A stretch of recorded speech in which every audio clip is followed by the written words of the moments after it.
আসসালামু আলাইকুম ওয়া রাহমাতুল্লাহ। কেমন আছো তোমরা? আলহামদুলিল্লাহ, আমিও ভালো আছি। আজকে আমি তোমাদের 3 নং লেসন প্ল্যান বার্ষিকের জন্য আমাদের যেটা আছে পরিমাপ অধ্যায় থেকে অঙ্ক করে দেখাবো। 120 পৃষ্ঠা, সবাই একটু খেয়াল করবে। 120 পৃষ্ঠায় দেখো একটা অঙ্ক দেয়া আছে। ঈদের ছুটিতে নিপার নানাবাড়ি ভ্রমণের যাত্রাপথের গল্পটি চিত্রে দেখানো হলো। চলো নিচের প্রশ্নগুলোর উত্তর খুঁজে বের করি। এই যে হচ্ছে চিত্রটা, পুরো চিত্রটা হচ্ছে এই যে, এখন সেটা হচ্ছে সেখান থেকে আমাদের অঙ্কটা করে দেখাতে হবে। তো প্রথমে 1 নম্বরে কি আছে দেখো, 1 নম্বরটা অলমোস্ট আমাদের করে দেখানো আছে। 1 নম্বরে আছে নিপার বাড়ি এবং উদ্যানটির মধ্যবর্তী দূরত্ব 7 কিলোমিটারকে মিটারে প্রকাশ করতে হবে। আর পরিমাপের অঙ্কগুলো করতে হলে অবশ্যই আমাদের পরিমাপের যে এককগুলো আছে সেগুলো মুখস্থ রাখতে হবে, যেগুলো একটু আগে আমি তোমাদেরকে বলছিলাম। তো সেটা দেখো আমরা বোর্ডে করে রেখেছি, সাজিয়ে রেখেছি। আমি তোমাদের এখন বোর্ডে থেকে বোঝাবো। দেখো একটু খেয়াল করো। 1 নম্বরে আছে হচ্ছে নিপার বাড়ি থেকে উদ্যানটির কিলোমিটার থেকে মিটারে প্রকাশ করতে বলেছে। তো আমরা জানি 1 কিলোমিটার সমান সমান কি 1000 মিটার, তাই না? এখন 7 কিলোমিটারকে বের করতে বলছে মিটারে। তো আমরা এখানে এভাবে লিখতে পারি 7 কিলোমিটার সমান 7 গুণ 1000 অর্থাৎ 7000। তো আমাদের কত হলো? 7 কিলোমিটারকে আমরা মিটারে প্রকাশ করলে কত হচ্ছে আমাদের? আমরা পাচ্ছি 7 কিলোমিটার সমান 7000 মিটার, তাই না? এটা হচ্ছে আমাদের 1 নাম্বারটা ছিল।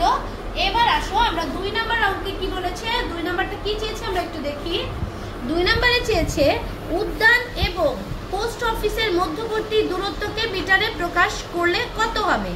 এখন এখানে যেমন 7 কিলোমিটার দিয়ে দিয়েছে, আর এইখানে আমাদের চিত্র থেকে দেখে নিতে হবে। তো চিত্রতে কত আছে দেখো, উদ্যান আর পোস্ট অফিসের দূরত্ব আছে 5 কিলোমিটার 50 মিটার, সেটাকে আমাদেরকে মিটারে প্রকাশ করতে হবে। তো আমরা এখন এখানে আবার বলে পড়েছি। দেখো আমরা সে আগের কথাই আমরা জানি দ্বিতীয়বার আমি আর লিখি নাই। 1 কিলোমিটার সমান 1000 মিটার, অতএব 5 কিলোমিটার সমান সমান কত হবে? 5 গুণ 1000 সমান হবে কত? 5000 মিটার। তো আমরা কিলোমিটারটাকে মিটার আগে প্রকাশ করে নিলাম। এখন যেটা করতে হবে, আমাদের মিটার কিন্তু 50 মিটার দেয়া আছে। এখন 5 কিলোমিটার 50 মিটার সমান কত হবে? 5000 মিটার যোগ 50 মিটার।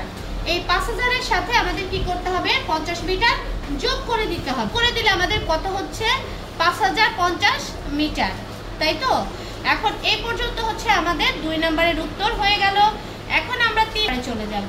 3 নম্বরে আবার দেখো কি বলছে, আমরা বইয়ের দিকে তাকাই। নিপার বাড়ি থেকে নানাবাড়ির দূরত্ব কত হবে? এখন নিপার বাড়ি থেকে নানাবাড়ির দূরত্ব দেখো, আমাদের চিত্রটাকে আগে বুঝতে হবে। নিপার বাড়িটা হচ্ছে এই যে, এখান থেকে এই যে 7 কিমি আমরা কিন্তু পেয়ে গিয়েছি। তারপরে পেয়েছি কত? 5 কিমি 50 মিটার। তারপরে দেখো এই যে পোস্ট অফিস, এই যে হচ্ছে নানাবাড়ি। নানাবাড়ি যেতে ওর আরো কত লাগবে? 3 কিমি পাড়ি দিতে হবে, তাই তো? এই 3 কিমি এখন আমাদের এই পুরোটার সাথে যোগ করে দিতে হবে। তো সেটা আমরা আবার সাজিয়ে করেছি। দেখো কিভাবে করেছি। নিপার বাড়ি থেকে নানাবাড়ির দূরত্ব, এটা কিন্তু আগে লিখে নিতে হবে। তারপরে হচ্ছে দেখো নিপার বাড়ি থেকে নানাবাড়ির দূরত্ব আমরা অলরেডি 7 কিমি পেয়েছি, 5 কিমি 50 মিটার পেয়েছি, আর যোগ করতে হবে কত? 3 কিমি, তাই তো? 3 কিমি। তো আমরা এখন 7 কিমিকে মিটারে প্রকাশ করেছিলাম, হয়েছিল কত? 7000 মিটার। তারপরে 5 কিমি 50 মিটারকে আমরা মিটারে প্রকাশ করে পেয়েছিলাম 5050 মিটার। এখন 3 কিমিকে আমি মিটারে যদি প্রকাশ করি, এখানে আমি করে দেখিয়েছি 3 গুণ 1000 মিটার, তাই তো? তারপরে দেখো এখন আমরা আবার পরের লাইনে চলে গিয়েছি। 7000 মিটার যোগ 5050 মিটার যোগ হচ্ছে 3000 মিটার। তাই সবগুলো যোগ করে দেখো আমাদের, আমরা যদি রাফ করে দেখাই তাহলে হবে 15050 মিটার। এখন আমি যদি তোমাদেরকে রাফ এখানে করে দেখাই, দেখো তোমরা সবাই এভাবে রাফ করে নিবে। রাফ করে নিলে হলো সুবিধা হয়, হ্যাঁ, তাহলে অঙ্ক ভুল হওয়ার চান্স কম থাকে। তো তোমরা এভাবে যদি, তাহলে তোমার কি হচ্ছে? 3টা শূন্য যোগ করলে শূন্যই হচ্ছে, 5ই হচ্ছে, আবার শূন্য, আর এখানে 15, তাই তো? তাই আমাদের এই যে উত্তরটা কি মিলেছে? আমরা রাফ করলাম 15000 কি 50 মিটার। 50 মিটার দূরত্ব হচ্ছে, মোট দূরত্ব মিটার। আজ এ পর্যন্ত, আগামী ক্লাসে আবার দেখা হবে ইনশাআল্লাহ। আল্লাহ হাফেজ।